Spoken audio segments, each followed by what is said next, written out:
আমি আর বেশি দিন বাঁচবো না গো।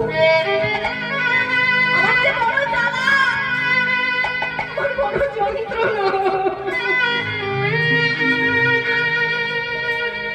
সে যন্ত্রণা যে আমি আর সহ্য করতে পারছি না। আমি আর বেশি দিন বাঁচবো না ঠাকুর। শিষ্যের কথা শুনে গুরুদেব বলছেন, গিরিশ কি বলছিস? তোর কিছু হবে না। আমি গুরুদেব বলছি, তোর কিছু হবে না রে গিরিশ।